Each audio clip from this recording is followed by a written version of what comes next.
Nous n'avons pas du tout de formation scientifique, mais la science nous inspire beaucoup. Dans un premier temps, on va tous les deux se présenter, parce qu'on a chacun une pratique très différente. C'est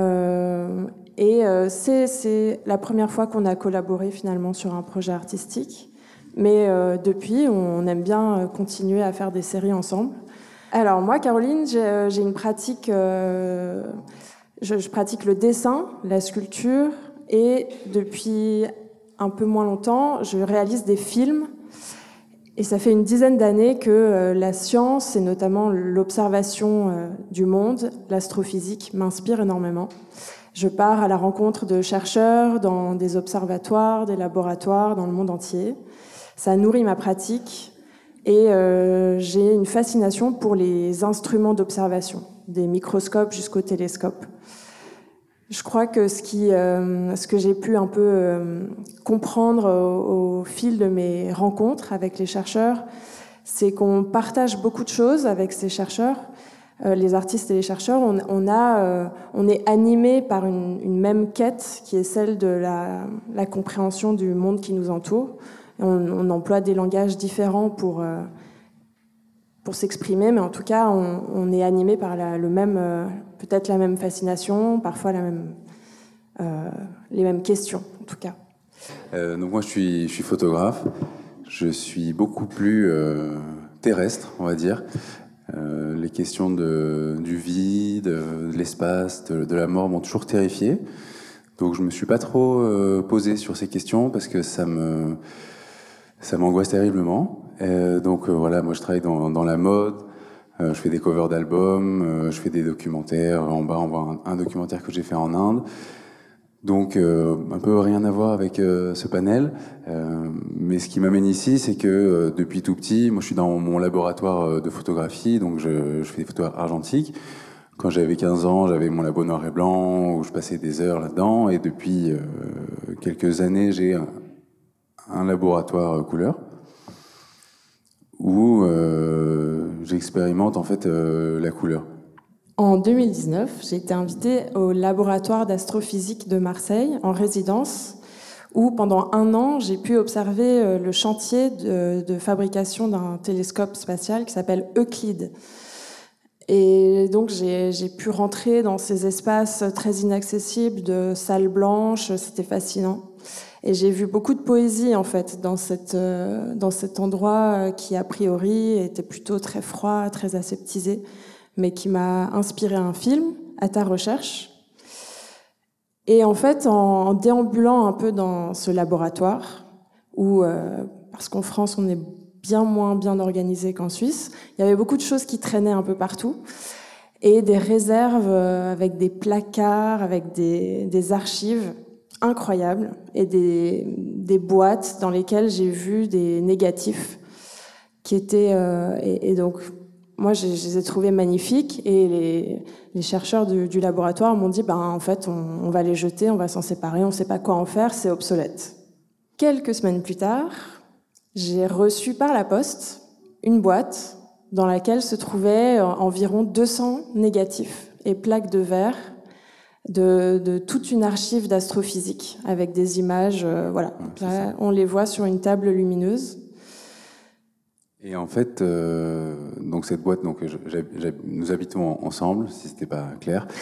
Et en fait, il y avait cette boîte de négatifs qui traînait chez nous pendant peut-être assez longtemps en fait.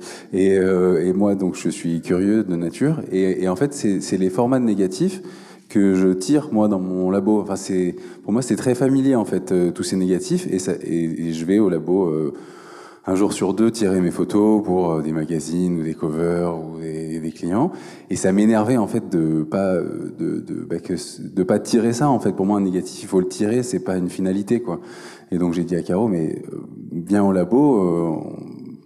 C'est trop excitant quoi, parce que donc moi, comme je disais tout à l'heure, je suis assez terrifié par l'infiniment grand, tout ça, c'est terrifiant. Et là, ça nous donnait une occasion de découvrir ça d'une façon ludique pour moi, parce que c'est dans mon monde à moi que je comprends, que je maîtrise. Et donc, on a passé des semaines et des mois, en fait, moi en tout cas, à découvrir le ciel, le monde de Caroline, du cosmos, dans mon outil. Et c'était génial. Et ce que je trouvais fou, c'était que donc, les négatifs, ça se regarde en général sur une plaque lumineuse. Et des choses dont Caroline avait toujours parlé, de l'infiniment grand, de l'infiniment petit, qui étaient pour moi des concepts, là en fait devenaient très réels dans le sens où il y avait des poussières sur les films. Et parfois j'arrivais, enfin c'est un peu bête, mais c'était la poussière et la planète faisaient la même taille, avaient la même matière. Et de façon extrêmement concrète, j'ai un peu découvert les thèmes de Caro, de l'infiniment grand dans l'infiniment petit, que toutes choses un peu la même chose au final, qui sont des choses qui m'intéressent beaucoup. Et c'était moi, c'était une super expérience et je crois que c'est à toi de parler.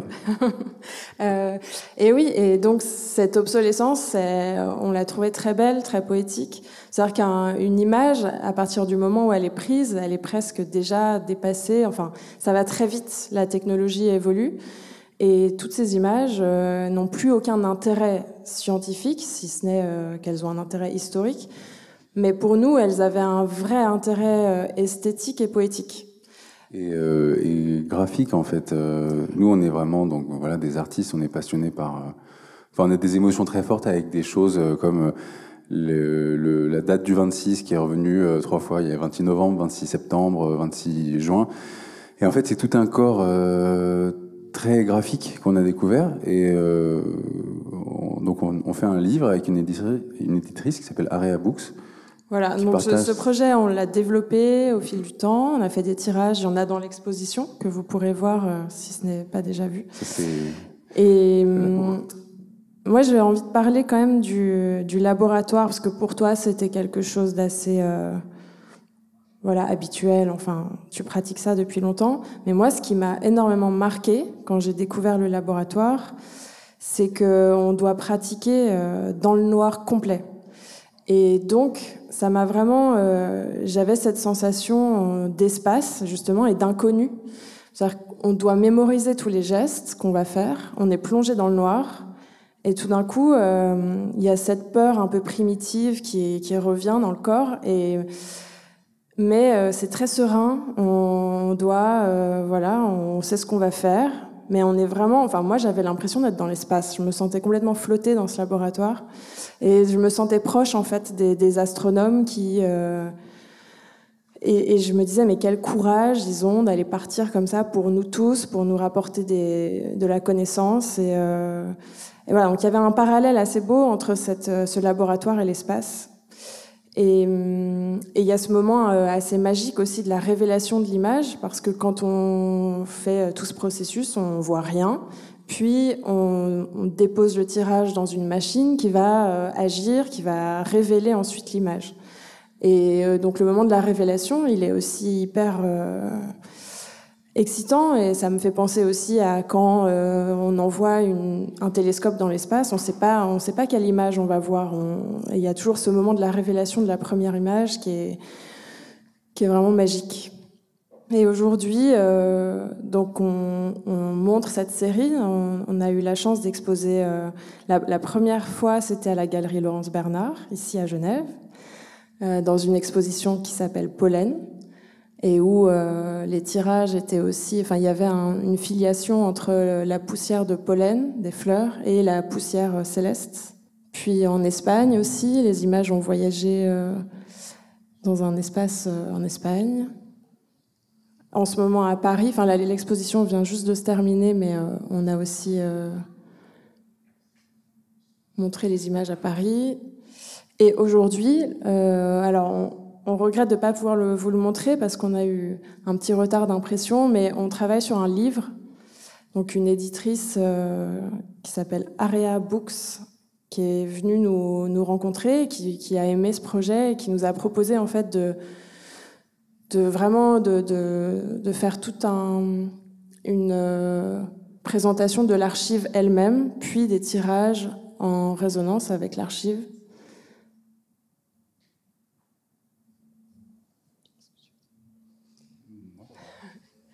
Voilà. Donc tout ça pour dire que nous on avait deux pratiques très éloignées, très différentes. Mais en confrontant nos deux mondes, on a réussi à exprimer quelque chose. Donc je pense que ça, c'est intéressant. Il est important de collaborer, je trouve. Et parfois, les artistes ont des pratiques très solitaires, mais en s'associant, on peut découvrir des choses complètement inattendues et qu'on n'a pas l'habitude de faire. Ça, c'est quelque chose que j'ai appris dans ce projet. C'était sortir un peu de sa zone de confort et puis travailler en équipe. C'est super inspirant.